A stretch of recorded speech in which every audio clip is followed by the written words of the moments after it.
For you know that the rulers of the Gentiles lord it over them, and those who are their masters are called benefactors.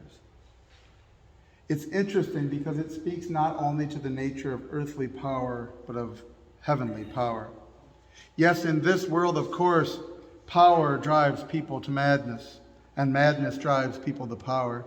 And people accumulate power to themselves, and always the worst, most brutal and ruthless dictators are adorned with titles like benefactor. Large parades are held in their honor, and flowers are thrown at their feet, and everyone gives gratitude to the dictator for whatever alleged revolution set them allegedly free, whatever the principle or ideal, whatever the spoken slogan or motto is, appeasing the dictator. But those are the gods of this world, of a secular religion. But the gods of pagan religions are the same way. The gods and idols worshipped falsely are all adorned with these wonderful titles, so that Molech, Ashtaroth, the deities of the Canaanites, the very ones that demanded your children be burned in the fire as an offering to them, were called merciful and compassionate. Benevolence was their title. The gods of our time, the pagan deities and idols, are adorned with such titles. The Buddha with wisdom and knowledge and understanding and nirvana and serenity and perfection, and Allah, the merciful and compassionate, the beneficent, the on and on and on it goes. Always it should give us a gut-wrenching immediate suspicion when we hear such titles invoked, shouldn't it?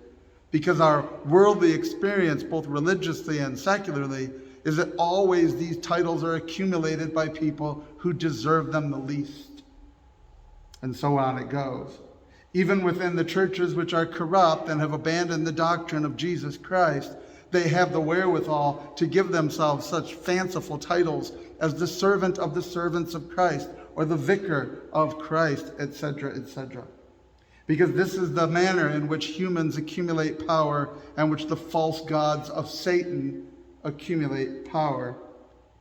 Everything about what Jesus preaches, teaches, everything that Jesus is contrary to this. Who is greater, the one that serves or the one that reclines at table? Everywhere in the world, in his time then in the first century and now in ours, everywhere in the world there are people heaped with these titles of beneficent and merciful and wise, and they're sitting at tables with slaves, crawling in and out of their presence, begging for their indulgence. Jesus is God in the flesh, but he comes into the world to serve. Even now, gathered at table for this Last Supper, though he presides over this commemoration of the Passover as their rabbi, their teacher, their leader, he nevertheless is preparing to die for them. He's leaving his last will and testament in his words, promising that they will sit on thrones, they will judge the tribes of Israel, they will receive a kingdom. He's going to his death. He will die, and though he will rise again, he still leaves the management of the church, the earthly manifestation of his kingdom, to his apostles. Jesus is God come into the world to give of himself, not to demand. And this is what turns the universe upside down and backwards from the perception of sinful man, our sin, our desire, our lust, and the powers of darkness and Satan.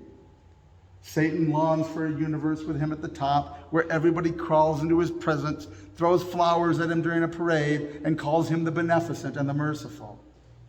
But the real God is the one who comes into the world in human flesh to suffer and to die. And he's the only one. There is only one God who manifests in this way, and he is the true God. He is God who is in his creation, and through his creation, he is simultaneously above it, but with it, in a way that no one else is, and no one else even pretends to be. God is in every single microscopic, submicroscopic, what's the word I'm looking for? Every particle from the Higgs boson up and things not yet discovered contain God. He is everywhere, in, with, and through all things. Though other religions and deities will make this claim, they cannot make the following: that though our God is in every single microscopic particle in existence, He comes here in his body and his blood.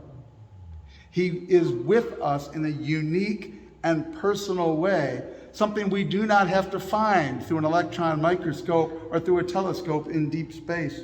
He is not something so transcendent above and beyond us that he does not choose to enter the world as a servant. This is the scandal of the cross that is a stumbling block to Jews and a folly to Gentiles, that makes no sense of the secular and idolatrous religions of the world. That God, who is almighty and all-powerful, empties himself of everything, even his greatness, to dwell among his people. This is our God, who bleeds. God who comes in the image of flesh so that he can die for the sins of the world, but after his resurrection and his glorious ascension into heaven, into that place where his rule is cosmic and timeless, he continues to appear past, present, and future in that risen body. He will walk in the garden in the cool of the day. He has, he is, and he will. He walks in the garden in the cool of the day with a body and says, "Why were you hiding? Who told you that you were naked?" Before that, he collects a bundle of dirt together and breathes life into it, giving it his form. That the God who comes into the flesh to die in our place then makes us in his image, that he might be begotten and die in our place.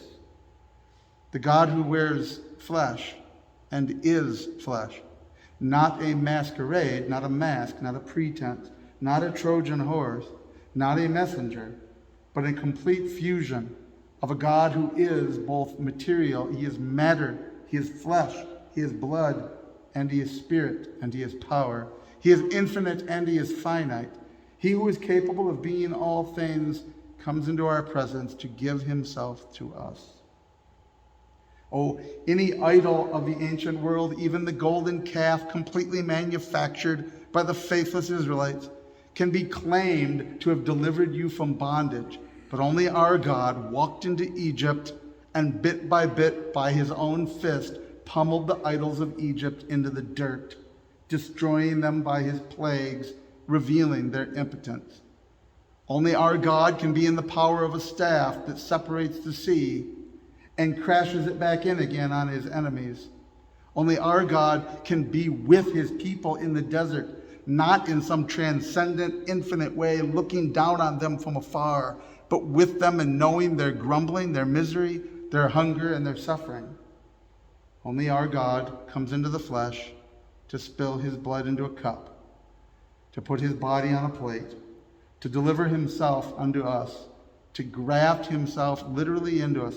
The God who made us in his image out of dirt and breathed life into us, patching us up by his own body and blood to make us whole, to fix the damage we've done to ourselves, to stop the bleeding wounds of what we are by our own making, to patch us up, as he does in the Gospels when he makes the blind to see and the deaf to hear and even raises the dead, that he comes even now at this supper again and again to put his body and blood inside us.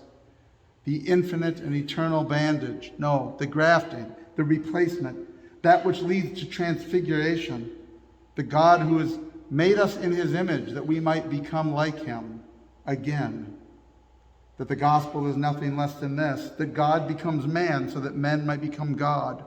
Not that we are his equal or replace him, but that we become like him again, truly his creation from the garden before the fall, and all by the working of his being here in the flesh and blood, giving himself to us, not a God at a distance, not a God far off, not a God hidden in the crass things of this world, but given to us in this mysterious sacrament. This is our God, unlike any other ever produced by the imagination of man. The real God is the one who manifests in physicality. He is not spirit condemning all matter. He is spirit and matter transfiguring the universe that he made, making it whole, one and each and every one of us at a time. In Jesus' name, amen.